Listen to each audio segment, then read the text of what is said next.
Fear, I believe fear is one of the most powerful emotions we'll ever experience in our life. Fear is so palpable. Do you know that whenever you become afraid of something, and whether it's a threat of something in front of you, a perceived threat, do you know that when that happens, they say that there are two basic responses that we have. There's two things that we have in that. Have you ever heard of them? It's called we either fight or we fight or flight. You heard that? In other words, your body naturally reacts to fear. You know what I hear sometimes, and again, I deal with this in the book, but I hear sometimes Christians, they talk like fear comes from the devil. The devil, fear. Can I just let you in on a little secret? God actually created your body to respond to fear for survival. It's actually a God-given emotion. Did you know that? Oh my, some of you are like, no, Pastor. I've known all my life fear is from the devil. Not really. It's actually something that you were created with. See, when you get into a fearful situation, what your brain does is that it releases some chemicals. It releases adrenaline. Have you ever felt adrenaline rush? It releases cortisol. It releases things that actually change and dilate your blood vessels and your lungs and things like this to focus your attention and to give you the strength you need, to fight or flight. These are the responses. This is actually what is natural for all of us. Now, I would go so far, and I actually think that there's more than two. I actually think there's a third response. I don't think there's just two. See, I think there's fight and flight and freeze. Have any of you ever been frozen in fear? It's like you see something that scares you and you're like, I'm not attacking that and I'm not running because you're frozen. I actually think it's fight, flight, or freeze.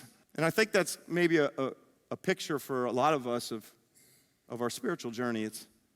I'm not moving closer to what God has for me. I'm not moving closer to God, but I'm not running away from him. It's not like I turn my back on God. It's not like I don't believe in him. It's not like I don't go to church. It's not like I don't believe. I know you're just frozen. And a lot of times we can end up settling in the plains of indecision where we don't actually do anything, and we fill our minds with all kinds of excuses why I can't take a step. I don't know what your step is. The reason why I'm leaving it vague is because every one of us are different. And God's given you a passion. And he's given you a burden for things. And he's given you gifts for things. And he's given you skills. And you might go, I can't preach. That's fine. There's a lot of things I can't do. This is only one of them I can do. But God's given you something that he's called you for, and you find meaning and purpose, and you want to move in that direction, but you're so afraid to actually move, and you're like, well, I'm not actually walking away from God. I know, you're just camping. I found that sometimes that we will over-spiritualize to the point of indecision, that we sometimes will say things like this. I can't tell you how many times I've heard people who feel impressed upon themselves by God to do something. They feel called to do something, but then they don't do anything. And they say, well, I'm praying about it. And there's nothing wrong with that. We need to pray about it. We need to pray about it. But then like months later, they're still praying about it. And it's like 2 years later, I'm still praying about it. And when you ask them, they'll say things like this. I don't know if you ever heard it say, well, I just don't want to make a wrong move. I want to make sure. I just want to be in the center of God's will. I wonder if you ever thought that. I just want to be in the center of God's will. And I get that. I want to be in God's will too. I don't want to miss God. If God's going left, I don't want to go right. You know, I get it. If God's going to go in this direction, I don't want to go in this direction. I get it. But I wonder if this whole idea of a center of God's will has actually become more of an excuse for our indecision. Oh, by the way, I don't know if you know this, and if that's what you've always thought and believed, then I hate to violate that, but I'm going to do that right now. You do realize that's not a biblical concept. You do realize that there's no place in Scripture where it tells us, well, you just need to do this so you can be in the center of God's will. You do realize that's not a biblical concept. It's really not. In fact, I would want to show you really what it means to be aligned with God and to be in God's will. I actually think that you can, but I think so many of us are like, I don't want to miss God. And I love that sense because I have felt that, trust me, I have. But sometimes that ends up being the very reason why we won't even do anything. Because I don't want to miss God.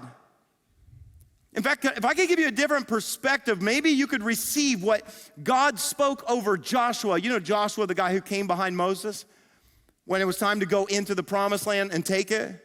God spoke a promise to Joshua that I believe he would speak into your life. Joshua chapter 1, verses 3 through 5. Listen to this. God said to Joshua, I will give you every place where you set your foot as I promised Moses. Your territory will extend from the desert to Lebanon and from the great river, the Euphrates, all the Hittite country to the Mediterranean Sea in the west. No one will be able to stand against you all the days of your life. I love this part.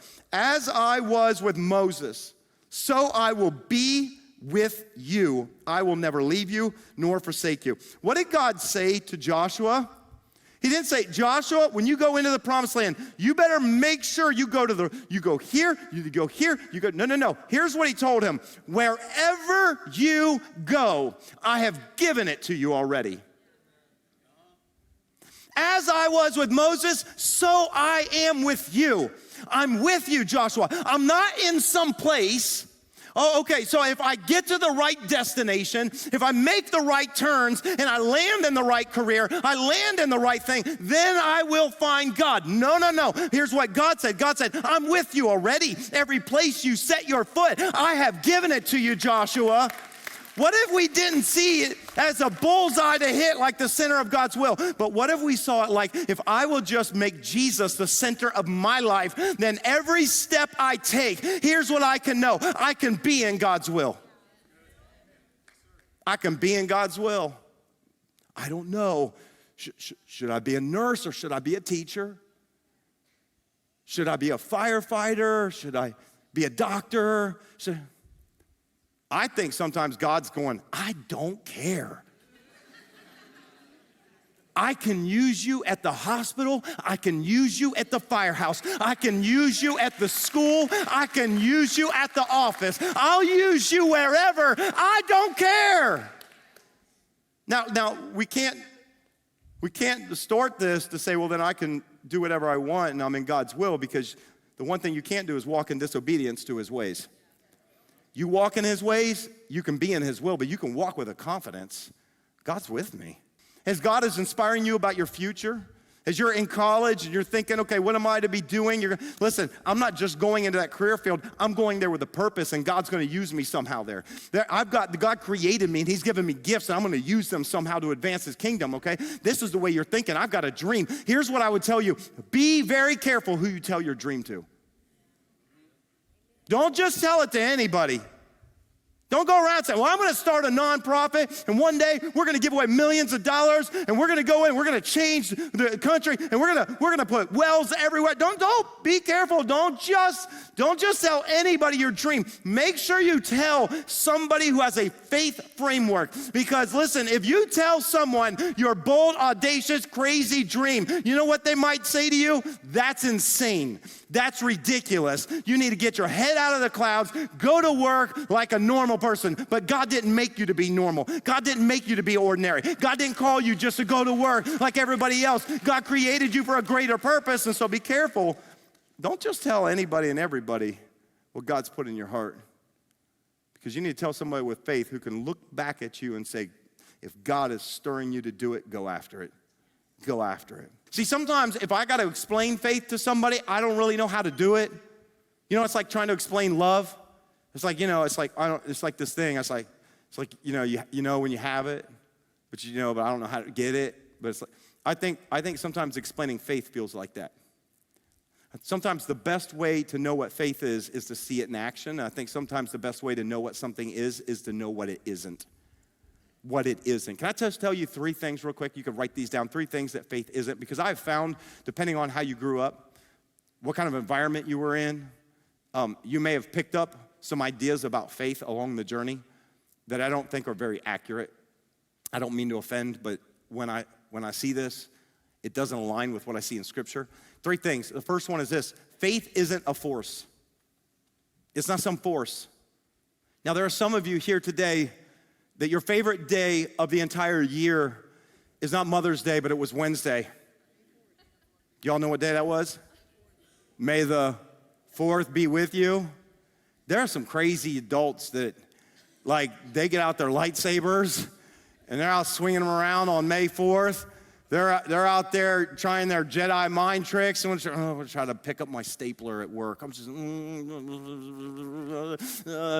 I'd say, I like it. It's fun. That's fun. That's great for the movies. You can do some great stuff with movies and with CGI and all that stuff. But sometimes, can I just say, sometimes I have run into Christians that they think faith is like a force, that if I tap into the force, then something magical can happen. Something mystical can happen, that it's like a force. There's this force in the world, and it's all about tapping into it, maybe like karma, or maybe like whatever. Can I just tell you what I believe? I don't believe faith is a force. I actually believe faith has a face, and his name is Jesus, and he is the God of this world, and the Spirit of God is real. And so, listen, it's not a force, it's the Spirit of God.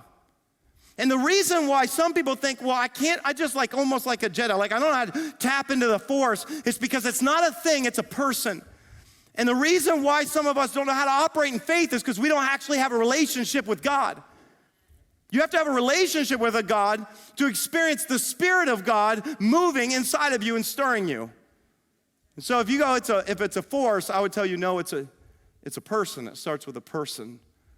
And the Spirit of God is part of the personhood of God. And when you understand that, you understand that it takes relationship. That's why it matters. Faith isn't a force, and faith isn't a formula.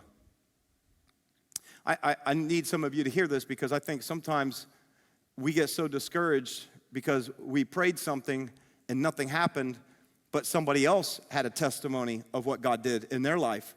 And so we immediately think, either God loves them more or I did it wrong. You ever felt like I must not know how to pray right? I must not have prayed right. I didn't say the right words. I didn't get. Sometimes we think that it's like if I say a certain prayer in a certain way, and if I tag it with a certain thing, well, in Jesus' name, and that's how we end our prayers, right? Because there's something there, and it's just like it's a formula. That it's almost like God is like a genie, and if you say it just right, or if you have the password to unlock it, then you can get God to do what you want. But can I just tell you something? You will never be able to manipulate God to do what you want to do. If it's not on God's agenda, he is not going to do it. Now, that doesn't mean that I don't pray and ask God, because I'm going to pray. And I do believe that God is sometimes so moved by our prayer of faith and our action of faith that then he moves on our behalf. I do believe all of that. But here's what I know, that the important thing is that you got to know God's will. Can I just be honest? Sometimes that's really hard. Sometimes that's why I get frustrated, because I'm praying for something, but the truth is I don't know God's will in that situation. But here's what I would say. Maybe the better thing to pray is, God, show me your will so that I can pray in accordance to your will, because 1 John 5 says we have this confidence in us that if we ask anything according to his will, that he hears us and that we will have what we ask for. But the problem is that sometimes we just don't know God's will. And there are some things that I have prayed for over and over and God didn't do, and so I can get discouraged and think my faith doesn't work, or it could be God had another plan. Faith isn't a force, and it's not a formula. And I want to be careful how I nuance this one, but faith isn't a feeling. It's not a feeling. Now, sometimes I feel inspired to do something, but that's not what I'm talking about. I think it's really important that we understand that faith is not a feeling, because here's why. The biggest steps of faith I've ever taken in my life, I did not feel like doing it. And today in our culture, there's a lie that is like, follow your heart, go wherever your heart leads you. No, if you're a Jesus follower, you go wherever Jesus leads you. There's a difference. And we have to be careful that we don't allow our feeling in a moment trump our trust of what God is speaking to us. Because I'll tell you this, it doesn't always feel good to follow Jesus. Because he might speak to you and say, I want you to give away what you have in your emergency fund to help somebody. And you're like, well, I don't feel like doing that. Sacrifice doesn't feel good. Surrender doesn't feel good. Jesus said, if anyone wants to come after me, must deny himself, take up his cross daily, and follow after me. That doesn't feel good. See, we think that if I feel it, then it must be faith. Here's why that's so dangerous. Because there are days and sometimes seasons where I don't feel it. Can I just be honest? There are times when I don't feel God. There are some things that I'll go through and I'm like, God, where are you? But if I allow the feeling that I have in that moment, some of you maybe have felt dry for so long so you feel like God left you. No. Here's why I hold on to what God told Joshua. As I was with Moses, so I am with you. I will never leave you nor forsake you. That's why David could say, even though I walk through the valley of the shadow of death, I fear no evil, for you are with me. I'm going to walk through some things. You're going to go through some things. And I'm going to tell you, you go, I don't feel like God's there. It does not mean God has left you. Faith is saying, God, I know you're there, even if I can't see you.